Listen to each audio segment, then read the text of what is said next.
Assalamualaikum warahmatullahi wabarakatuh. Apa kabar teman-teman? Senang sekali sekarang saya bisa bertemu dengan teman-teman kembali. Ya teman-teman, di video kali ini saya akan berbagi motivasi, berbagi inspirasi, atau sharing tentang pengalaman saya. Bagaimana saya mendapatkan 1 miliar pertama dari YouTube, dari blog dan media sosial. Benar 1 miliar? Iya, 1 miliar pertama yang saya dapatkan dari YouTube, dari blog dan media sosial. Ya, teman-teman, apa yang mau saya sampaikan ini sebagai motivasi buat teman-teman yang ingin terus berkarya dengan kreativitas dan gagasannya. Lewat tulisan, lewat video, lewat gambar, lewat konten-konten yang bisa menginspirasi, yang bisa mengubah cara pandang orang lain, yang bisa membuat orang menjadi lebih baik. Teman-teman, 1 miliar tersebut sekarang tidak dalam berbentuk uang. Dan ini rumah saya. Rumah ini harganya kurang lebih 750 juta. Ini adalah rumah kedua saya yang saya dapatkan dari aktivitas saya bikin blog, media sosial, dan YouTube. Cerita lengkapnya nanti akan saya sampaikan. Dan ini adalah rumah pertama saya. Rumah pertama yang saat ini harganya sekitar 270-300 jutaan, rumah dengan tipe 60, yang awalnya saya beli dengan cara ribawi, tapi kemudian saya lunasi, karena kemudian kita terus belajar tentang hukum Islam bahwa riba itu haram. Bagaimana proses saya melunasi rumah tersebut? Saya akan ceritakan di video yang akan datang. Nah, teman-teman, begini cara saya mendapatkan 1 miliar dari YouTube, dari blog, media sosial. Yang pertama, saya memiliki blog dengan alamat yang pertama kali saya buat adalah motivatorkreatifwordpress.com. Dan yang kedua yang saya miliki sekarang adalah motivatorpendidikan.com. Walaupun sebelum-sebelumnya, sekitar tahun 2007, saya sudah mulai ngeblog ya, yaitu di blogspot.com. Tapi itu masih copy paste, masih asal-asalan.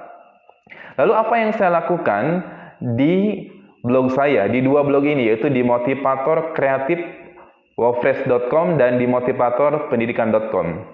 Yang saya lakukan di kedua blog saya menulis konten-konten tentang pendidikan, menulis konten tentang parenting, menulis konten tentang motivasi. Nah, tulisan-tulisan itu kemudian dibaca oleh banyak orang. Jadi, saya menulis konten-konten yang berkaitan dengan pendidikan, dengan parenting, dengan motivasi. Tidak menulis konten-konten lain yang tidak berhubungan dengan bidang saya. Yang kedua, saya punya channel YouTube di motivatorpendidikan.com. Kalau tidak salah nih ya, ada 300 video yang sudah saya upload sejak tahun 2014. Tetapi, saya bukan seorang YouTuber. Maka, video-video yang saya upload di YouTube saya, di channel YouTube saya ini, adalah video-video saya mengisi program-program training, seminar, dan workshop di seluruh kota di Indonesia. Itu yang kedua. Jadi, saya mengisi konten-konten YouTube saya dengan kegiatan saya selama ini. Dan yang ketiga, teman-teman, sama, saya punya media sosial, itu ada Instagram di motivatorpendidikan.com, dan dulu saya punya Facebook dengan alamat Namin Abi Ibnu Shalihin. Bagi teman-teman yang pernah berteman dengan saya, mohon maaf sekali akhirnya Facebook itu saya hapus. Tentu saya punya alasan tertentu, dan insya Allah di video yang akan datang saya akan jelaskan kenapa akhirnya saya menghapus Facebook. Nah, teman-teman, apa yang saya lakukan di Instagram? Teman-teman kalau belum tahu silakan bisa follow dulu Instagram saya di @motivatorpendidikan.com, dan beberapa bulan yang lalu saya juga meluncing Instagram saya di @anaktanpagadget. Tujuannya adalah di mana @anaktanpagadget ini saya ingin mengedukasi warga Indonesia, mengedukasi atau sama-sama belajar tentang pengasuhan bagaimana mendidik anak tanpa gadget dan bioskop. Teman-teman semua, apa yang akhirnya kemudian saya lakukan di Instagram yang sekarang saya miliki? Saya mengupload kegiatan-kegiatan saya ketika mengisi training, workshop, dan seminar di kota-kota di Indonesia. Dan saya juga menulis konten-konten yang berkaitan dengan parenting, pendidikan, dan motivasi. Ingat lagi-lagi adalah sesuai dengan kapasitas dan kemampuan saya. Saya sering mengajarkan kepada teman-teman di program training atau workshop bagaimana kita membranding diri kita di blog dan media sosial. Yaitu salah satunya adalah buatlah konten-konten yang itu sesuai dengan kapasitas kemampuan kita. Tidak perlu meniru orang lain, jadilah diri sendiri. Seperti itu. Itu yang ketiga. Jadi yang pertama apa? Saya ulangi lagi ya. Yang pertama saya menulis konten-konten pendidikan, parenting, kemudian motivasi di blog saya di WordPress Motivator kreatif.wordpress.com dan di motivatorpendidikan.com. Yang kedua, saya mengisi konten-konten di YouTube, kegiatan-kegiatan training dan seminar saya. Begitupun dengan di Instagram. Jadi hampir semua sama. Di blog, di YouTube, di Instagram, semua kontennya sama. Seperti itu. Dan teman-teman, yang keempat, saya senang berbagi. Saya meng-share lebih dari 250 modul atau slide presentasi training saya, seminar saya, workshop saya di slideshare.net di akun Namin Abi Ibnu Shalihin. File-file saya atau materi-materi yang saya upload ini setiap tahunnya itu bisa diakses oleh sekitar 500.000 orang dan di-download sekitar 7.000 kali setiap tahunnya.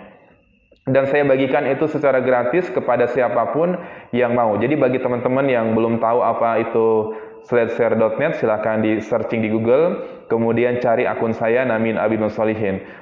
Teman-teman akan menemukan materi-materi saya. Itu yang keempat.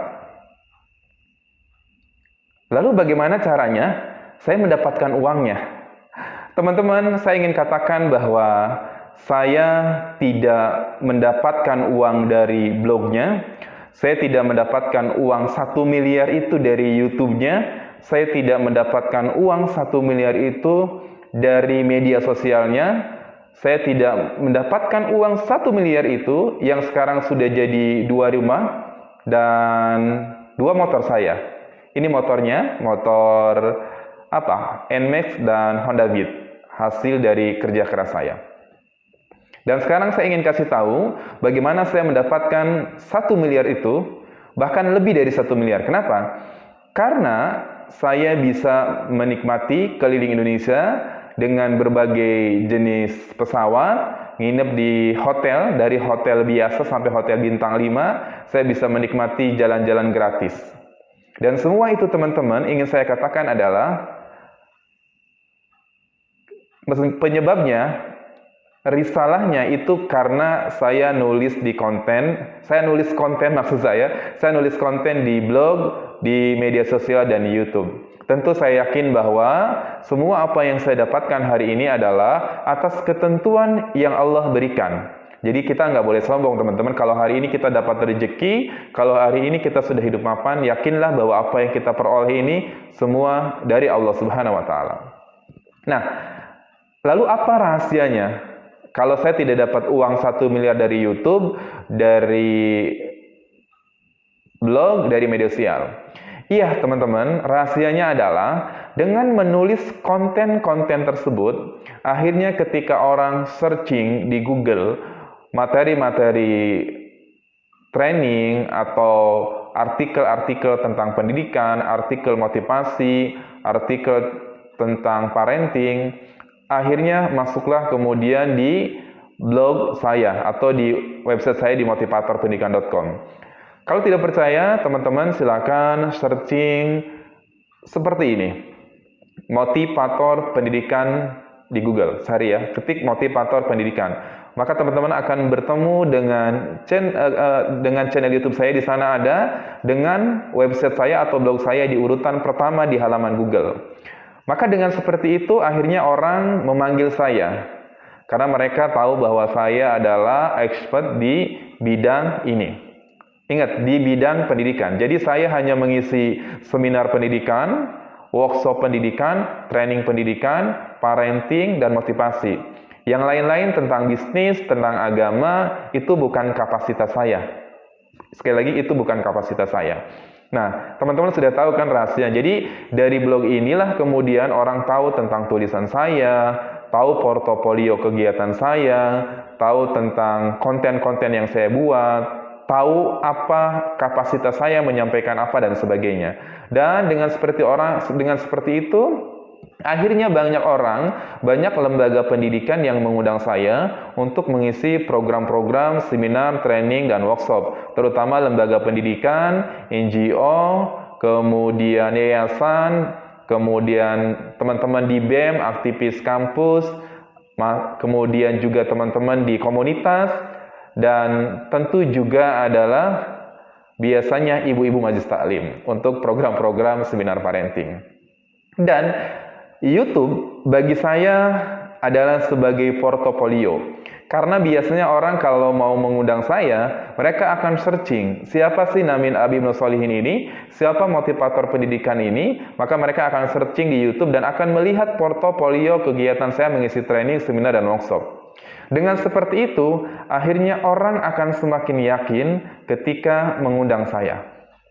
Jadi teman-teman, ayo jadikan YouTube kita sebagai portofolio kualitas, kapasitas, dan kemampuan kita. Sehingga ketika kemudian kita sudah berani untuk mempublish siapa diri kita, orang percaya bahwa kita punya kapasitas di bidang itu. Makanya tadi saya bilang, saya tidak mendapatkan uang dari YouTube-nya, tapi YouTube menjadi portofolio bagi aktivitas saya mengisi seminar, training, dan workshop. Sama persis, biasanya yang ngundang saya lewat media sosial itu adalah kebanyakan ibu-ibu milenial, kemudian teman-teman BEM, teman-teman mahasiswa, atau komunitas. Dari Instagram ini kemudian mereka akan menghubungi saya lewat DM, Kak, bisa nggak ngisi seminar di sini, ngisi workshop di sini, ngisi training di sini. Dan dari Instagram ini, mereka akan melihat lagi-lagi adalah portofolio tentang gambar-gambar saya mengisi kegiatan training dan workshop serta seminar. Mereka juga akan melihat poster-poster yang ada di Instagram saya di motivatorpendidikan.com. Jadi, ayo teman-teman kita jadikan Instagram sebagai konten, sebagai media publikasi tentang kreativitas-kreativitas yang kita miliki. Dan orang ketika akan mengundang saya, maka mereka akan minta contoh. Pak Namin, tolong dong minta contoh materi yang biasa Pak Namin sampaikan. Maka biasanya teman-teman saya akan mengirim akun saya di sledshare.net, yaitu di sana saya akan kirim berdasarkan kebutuhan orang yang undang saya. Kalau mereka butuh tentang materi-materi parenting, saya akan kirimkan sebanyak-banyaknya. Kalau mereka butuh tentang materi training guru kreatif, saya akan kirimkan. Kalau mereka butuh materi tentang motivasi, saya juga kirimkan. Nah, dengan 4 hal ini teman-teman, itu menjadi modal bagi saya. Nah, buat teman-teman yang sekarang punya impian untuk menjadi seorang fasilitator, menjadi seorang motivator, menjadi seorang trainer, maka minimal teman-teman harus memiliki 4 hal ini. Yang pertama adalah blog atau website, yang kedua adalah channel YouTube, yang ketiga media sosial, yang keempat adalah akun sledshare.net atau akun apapun itu yang bisa menyimpan materi-materi training kita. Nah, teman-teman, 4 hal inilah yang kemudian Allah memberikan rezeki kepada saya. Lewat apa? Lewat saya menjadi pembicara, fasilitator, menjadi seorang training dalam berbagai program. Dari situlah rezeki yang saya dapatkan dan akhirnya saya bisa saat ini memiliki 2 rumah yang saya bilang tadi, yang di awal. 2 rumah itu adalah hasil kerja keras saya dari selama kurang lebih sekitar 5 tahun saya fokus dalam dunia training. Kemudian teman-teman semua juga ada 2 motor saya. Lalu di mana mobil saya? Nah, kebetulan saya punya pola pikir yang berbeda. Ketika orang lain punya uang itu, dia akan berinvestasi atau lebih baik memilih mobil atau untuk gaya-gayaan. Saya tidak. Saya memilih untuk berinvestasi, membeli rumah. Yang rumah ini bagi saya adalah sebagai tempat di mana saya berkumpul dengan keempat anak saya, keempat anak tanpa gadget dan istri saya. Rumah bagi saya adalah lebih penting daripada kendaraan. Dan saya tidak memiliki fasilitas mobil, walaupun kalau mau saya bisa beli mobil ya, tapi akhirnya saya belikan 2 rumah dengan tujuan apa? Ini sebagai tempat kami berkumpul. Kami membutuhkan tempat tinggal. Kalau selama ini kemudian saya pergi-pergi bersama keluarga atau pergi mengisi training, saya lebih banyak naik fasilitas online seperti Grab atau Gojek. Ini bukan promosi ya, memang itu yang saya lakukan. Kalau keluar kota tinggal naik pesawat dan kereta api, nanti ketika kita di tempat tujuan akan dijemput oleh para pengundang. Nah, teman-teman nanti tentang hal ini lebih spesifik, kenapa saya lebih memilih rumah daripada memiliki kendaraan atau hal-hal mewah lain nanti akan saya jelaskan di video selanjutnya, supaya juga bisa menjadi teman-teman kalau punya uang kira-kira beli apa. Selain 4 hal tadi, teman-teman, ada hal penting yang ingin saya sampaikan, bagaimana kemudian agar harta yang kita miliki menjadi berkah, agar Allah memberikan rezeki kepada kita. Yang pertama, teman-teman, saya ingin menyampaikan adalah uang 1 miliar itu tidak ada apa-apanya. Uang 1 miliar itu tidak menjadi berkah kalau kemudian kita lalai. Kita tidak melaksanakan sholat 5 waktu, kita lupa baca Al-Quran, kita lupa ikut kajian, kita lupa mengasah keimanan kita lupa memperbaiki ruhiyah kita. Jadi teman-teman, ini tips tambahan dari saya agar Allah mudahkan rezeki kita. Yang pertama, teman-teman, beristiqomahlah dalam melaksanakan sholat 5 waktu. Terutama sholat 5 waktu di masjid bagi laki-laki, karena memang ini adalah kewajiban bagi kita. Disiplinlah dalam melakukannya, kemudian teruslah mendekatkan diri kepada Allah Subhanahu wa Ta'ala. Setelah sholat, jangan lupa berzikir dan berdoa. Kalau kita bisa memanage waktu sholat kita, maka insya Allah akan mengatur sendiri rezeki-rezeki yang akan datang ke kita. Ingat teman-teman, saya tidak pernah promosi. 5 tahun saya berkarir dalam dunia training ini, tidak pernah promosi sama orang, "Hei, tolong dong undang saya, Pak, tolong dong undang saya." Sama sekali tidak. Saya hanya menulis konten-konten itu dan kemudian undangan berdatangan. Jadi begitu teman-teman rahasianya. Dan orang kadang, "Pak Namin gimana sih kok bisa banyak jadwal training yang Pak Namin isi? Bagaimana cara promosinya?" Saya tidak melakukan promosi, saya tidak punya marketing. Yang saya lakukan hanya tadi, mengisi konten-konten di YouTube, media sosial, di blog dan website saya adalah dengan konten-konten yang positif dengan portofolio kegiatan saya. Jadi jangan lupa sholat 5 waktu, berdoa, dan lakukan dengan cara disiplin, terus perbaiki cara sholat kita, insya Allah yang kemudian akan mengatur cara bagaimana Allah mendatangkan rezeki kepada kita.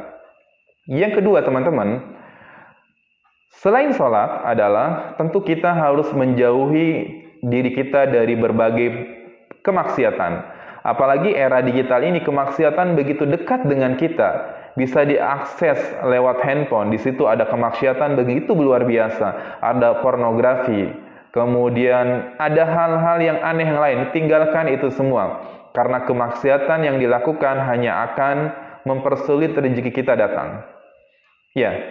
Kenapa? Karena bagi para pelaku kemaksiatan itu doanya tidak akan dikabulkan oleh Allah Subhanahu wa Ta'ala.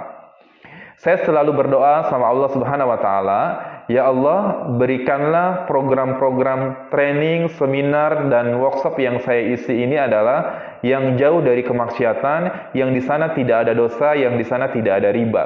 Karena kenapa? Karena program-program training, seminar, dan workshop, di sana ada celah-celah dosa yang bisa kita lakukan. Nanti saya akan cerita di masa yang akan datang bagaimana pengalaman saya 5 tahun ini, ada banyak godaan yang didapatkan ketika mengisi training, seminar, workshop ini. Dan kalau kita ambil, kita memang mendapatkan uangnya, tapi kalau kita ambil, tentu kita akan mendapatkan dosanya. Jadi yang pertama adalah apa? Tambahan dari saya, tipsnya adalah agar Allah memberikan kemudahan rezeki tidak hanya dari 1 miliar, tapi bisa lebih dari itu semua. Yaitu adalah salat 5 waktu, berdoa, kemudian jauhi segala bentuk kemaksiatan, dan yang keempat teman-teman adalah jangan lupa teman-teman harus selalu menyempatkan diri hadir di kajian-kajian atau di halakoh atau di liko atau apapun namanya itu, karena itu adalah tempat kita mengasah diri, tempat kita untuk memperbaiki diri. Berada di satu komunitas kajian, di halakoh, di liko, itu membuat diri kita terus bisa menjadi lebih baik. Ketika kita mulai futur, maka akan ada orang yang mengingatkan kita, kemarin kemana sih kok nggak kelihatan di masjid, kemarin kemana sih kok nggak kelihatan ikut kajian gitu kan. Dan dengan seperti itu kemudian kita akan terus berada pada lingkungan yang baik. Karena kajian, halakoh, liko atau apapun namanya itu adalah tempat orang-orang baik yang akan terus menuntun kita pada kebaikan. Nah, teman-teman, ini penting agar kemudian kita terus berada dalam situasi yang baik. Dan yang terakhir teman-teman, tentu yang ingin saya katakan adalah jangan lupa terus berzikir. Salah satu yang bisa kita lakukan adalah zikir pagi dan petang. Karena di sana banyak sekali doa-doa yang insya Allah akan membuat hidup kita menjadi lebih tenang, insya Allah hidup kita menjadi lebih berkah. Semoga teman-teman ini bisa menjadi inspirasi buat teman-teman semua. Semoga ini bisa menjadi penggugah semangat dan motivasi, menjadi bekal buat teman-teman bahwa kita punya cara lain ketika ingin mengisi konten di YouTube, di blog, dan media sosial. Kita bisa jadi tidak mendapatkan uang dari itu, tapi itu menjadi portofolio kita yang bisa mendatangkan rezeki. Sekali lagi saya ingin mengatakan bahwa semua apa yang saya dapatkan hari ini, yang teman-teman dapatkan semua itu adalah dari Allah Subhanahu wa Ta'ala. Maka bagian akhir adalah salah satu cara kita bersyukur atas keberkahan rezeki yang kita miliki ini adalah jangan lupa bersedekah. Bersedekah akan memudahkan, akan mendatangkan rezeki karena harta yang kita miliki ada hak orang lain di situ. Ya, teman-teman, mudah-mudahan teman-teman tidak penasaran lagi bagaimana saya bisa mendapatkan 1 miliar bahkan lebih dari saya beraktivitas di YouTube, di blog, dan media sosial. Terima kasih, semoga video ini bermanfaat. Silakan bagikan ke teman-teman yang lain agar teman-teman yang lain mendapatkan manfaat dari video ini. Kalau ada saran dan kritik, silakan tulis di kolom komentar di bawah ini. Saya Namin Abi bin Solihin, founder motivatorpendidikan.com, ayah 4 anak tanpa gadget. Assalamualaikum warahmatullahi wabarakatuh.